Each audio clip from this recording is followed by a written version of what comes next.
Hello दोस्तों, कैसे हैं आप लोग। आज मैं आपको सुनाने वाला हूँ स्याही की साजिश, यानी कि एक पेन स्केच की कहानी। ये कहानी एक पेन से शुरू होती है।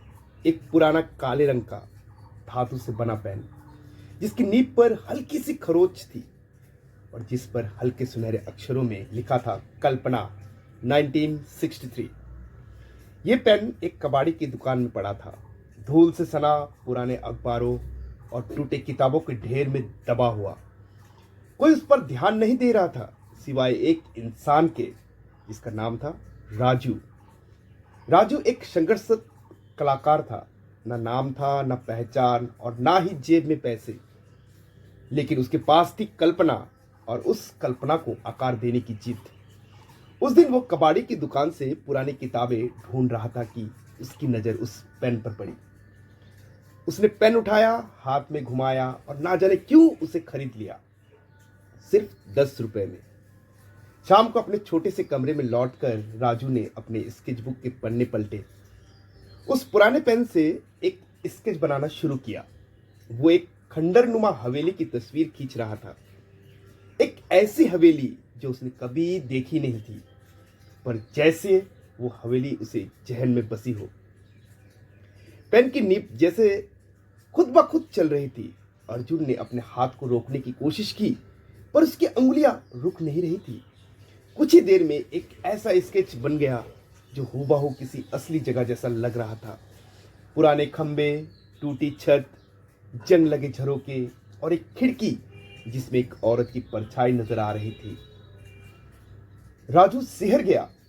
ये मैंने कैसे बना लिया, उसने खुद से पूछा। पर वो यही नहीं रुका।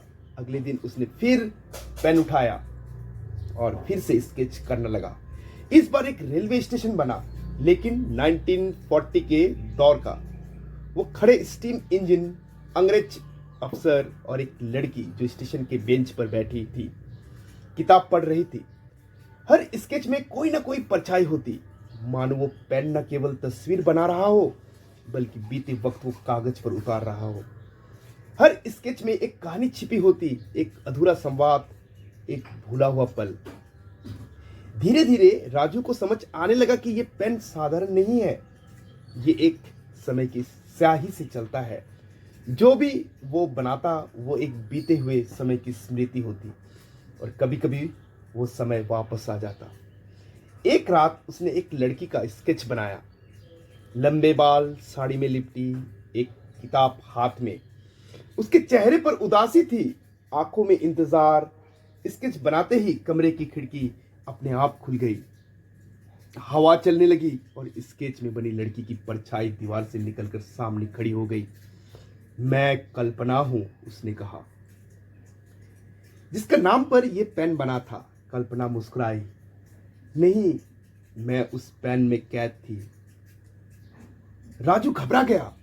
वो पर वो लड़की बस देखती रही।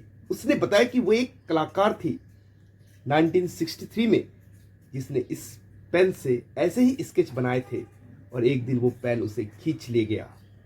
उसकी आत्मा उसी पेन में बंध गई। तब से वो इंतजार कर रही थी किसी ऐसे कलाकार का जो उसकी अधूरी कहानी पूरा कर सके। क्या तुम मेरी आखिरी तस्वीर बना सकते हो, उसने पूछा। राजू ने सिर हिलाया। अंतिम स्केच वो सबसे सुंदर